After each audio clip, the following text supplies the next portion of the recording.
Hey, what's up? OBS does have. Check this out. Remember last time I was like, OBS doesn't have a. Oh shit, whatever. OBS now has the time thing, so now I can, accurately keep the time. Uh, what's going on? So I'm just gonna get it out in the open. No meets coming up. Few things. One,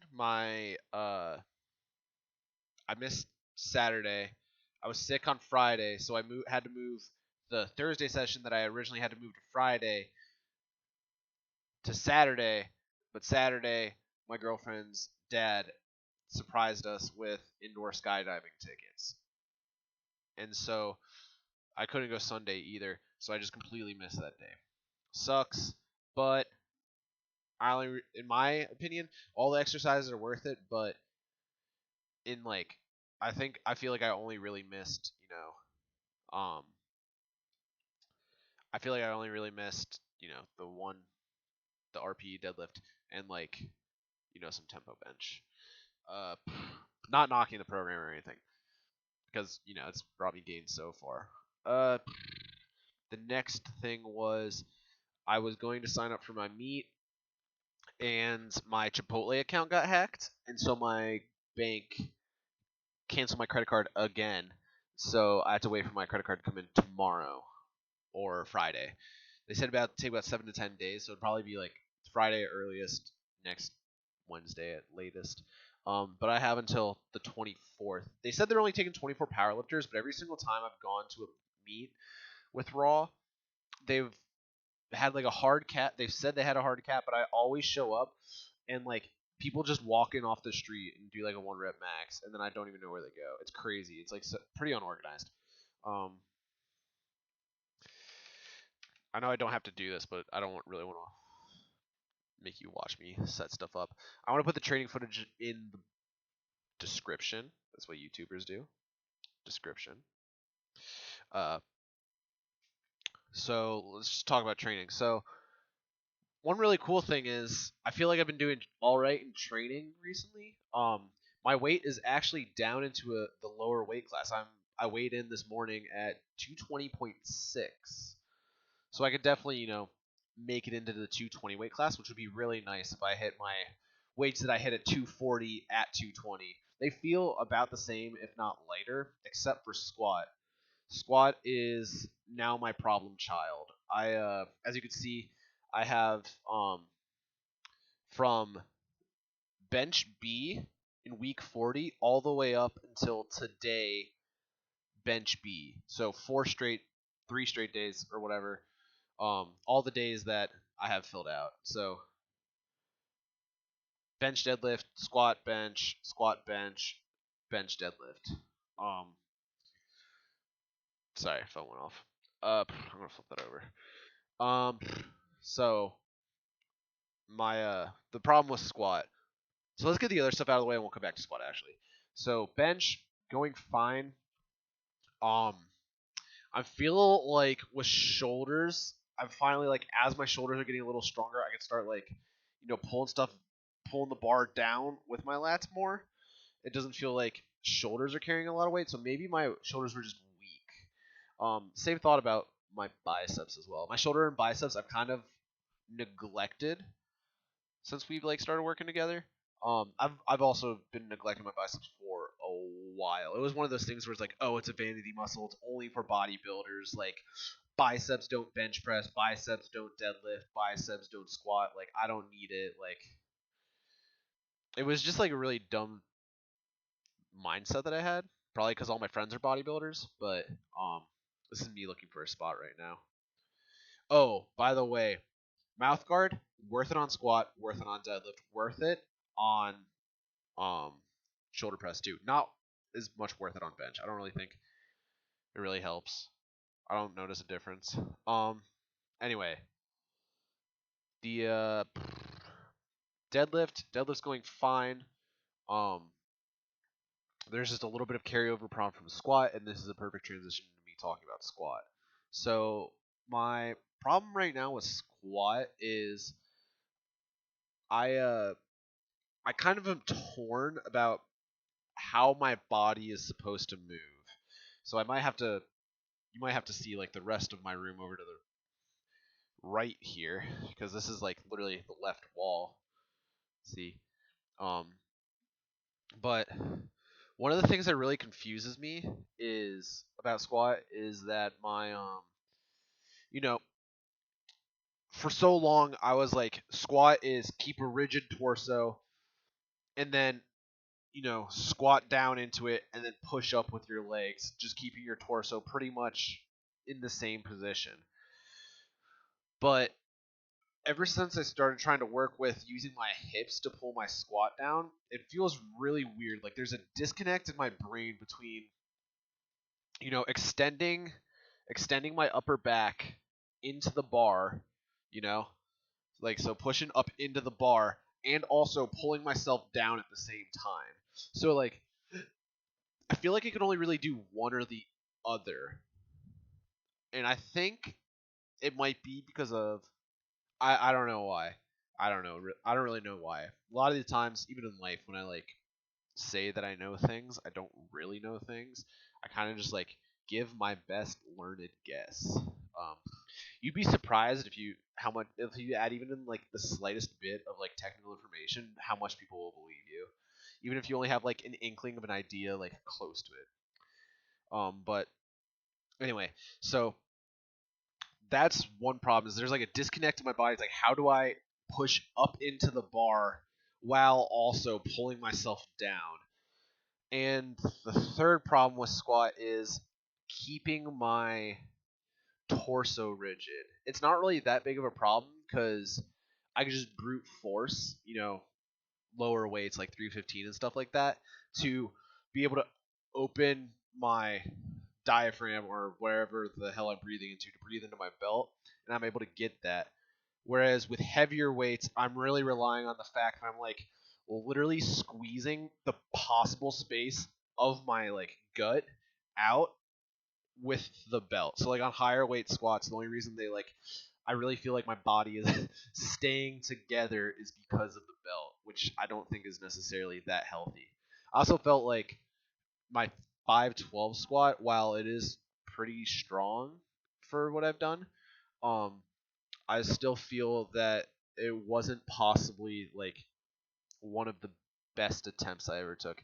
It was one of those things where I really felt like I kind of like just gave in to the weight of the bar and I like loaded my legs wrong in the wrong position.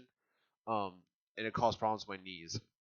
So I have all these problems with squat, which I might just be overthinking in my head. Push into bar, pull myself down, keep like my torso rigid by getting breath, but I don't really know how to go about getting breath in a good way. I don't know if it's better to like I know some people get breath before they unrack their bench. I don't know if that would help with squat. I feel like it would pass out halfway through the rep. And then another thing is keeping consistent tension on my quads. While we have squat up, we can look at it.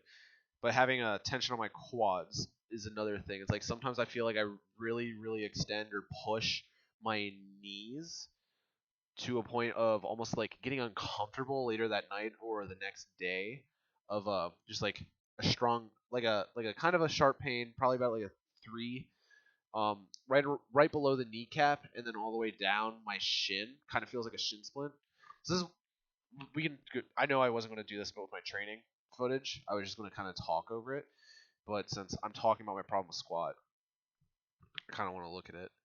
Um, so like, see, I'm like struggling to fight to get breath. I don't ever feel like I really get good breath, and I feel like I end up like in the halfway point trying to squat morning it. See, like that one, I just completely fell over. Um, and then the very next day, my knees kind of gave me a little bit of problems too, honestly. Not like in a bad way, not in a system or in a recurring problem way, but just like, oh, that was me today. Oh, wrong shirt. Wearing the same pants. Um, yeah. So I just don't know what to do with my squat. Do I just stick to the basics and hope my knees and my spine and my SI? Speaking of which, my SI after that rep did not feel good. The volume sets felt good, but SI didn't really. So yeah, I kind of am lost in these new additive steps to my squat. Um, bench is going fine. Deadlift's going fine. I think that's the only really thing I really wanted to talk about was how I think my squat is going.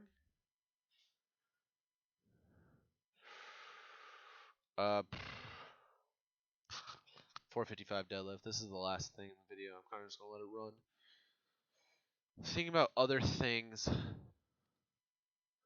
to talk about. Thinking about getting a new pair of knee sleeves, switching, seeing what SBD is like. For a while, I've had these yellow jackets since my first powerlifting meet. Um, so like all the way back, almost 2 years ago now. I think it might be time for a pair. Oh, another. I think I should touch on this. When I said I wanted to lose some weight after my last meet, it's because the heaviest I've ever been in my life before this point was 220 ish, 225 at the highest, and it felt really weird that I was more active than ever, and I was like 240, but it wasn't like I had this like athletic build. It felt like I just felt like fat. Like I could tell it on my face. I could tell like when I looked down, I had like kind of a bad double chin. I was getting just kind of fat and like self confidence wise, and just like everyday life wise, it just like didn't really feel good. So it wasn't like I wanted to forsake my powerlifting gains in order to, you know, be aesthetic or anything like that. It was really just like this guy makes funny ass videos. It's called Unraveled on Polygon. Um, it wasn't anything like that. It was just like I felt like I needed to get my weight in check because my weight was more or less out of control. I am fine sticking with the current weight that I am now. Um, I always considered myself at most for powerlifting a 105 kilogram weight class. But since Raw is technically or does it by the increments of 10, I think I'm going to try to compete at 100. But I'm not really caring about if I weigh in over 100 or under 100 because what it comes down to is I I'm not qualifying for nationals at this meet. Like this is really just like a midterm on it, and the qualifying for nationals meet is the final. So I don't really care right now. I probably could even stand to bulk up going into whatever meet we choose in the future. 5, 10 years, or not 5, 10 years, like 2, 3 years down the line. It seems about right. It's not like exponential, right? It's not. It took us what like. So I think when we started working together, I was like 1135. And now I'm like 1315 or something like that. So that's like 200 pounds in 2 years. So like qualifying national totals is somewhere around 1600, right? So it's another 2, maybe 3 years. Not trying to quantify it. I'll get there when I get there. For all I know, I can get there, next year. Um, but I don't think I necessarily ever want to go that heavy again. I understand powerlift. The flip side of it is I understand powerlifters that are like, oh, I'm 67 kilogram and I can bench, 100 kilogram for like a lot because I'm really strong. And it's like, yeah, like cool that like you're strong for your weight. There's nothing wrong with that. But like the thing that got me into powerlifting isn't being like my Wilks coefficient is, it's like I just want to move some big ass weight, and I feel like around 220, 230, maybe even 210, is more so the weight class I want to be in because I feel like it's a combination of my body size naturally fits that weight pretty well. Um, I'm like 5'11", uh, kind of like a broader shoulder frame. I don't know what the body type is. I definitely am the body type that even when fit has like the illusion of a belly. Like I forget, it was like ectomorph, mesomorph, and whatever the other one is, and one of them is supposed to look like, you know, Chad shredded, and the other one's like powerlifter big. Fucking 15 minutes. Anyway, I'm gonna wrap this up. I think I don't. I'm just thinking I'm gonna ramble if I try to wrap this up anymore. So you understand what I'm saying about that. I wanted to get to your email and do that in these, but I guess I missed it. Maybe I'll do like a follow up video tomorrow or whenever you get back to me. Um, kind of hoping you get to this video tomorrow, but if not, it's no big deal. I can try to troubleshoot squat some more on my own, but I wanted to get some of your feedback on what I perceive as problems for squat. Yeah.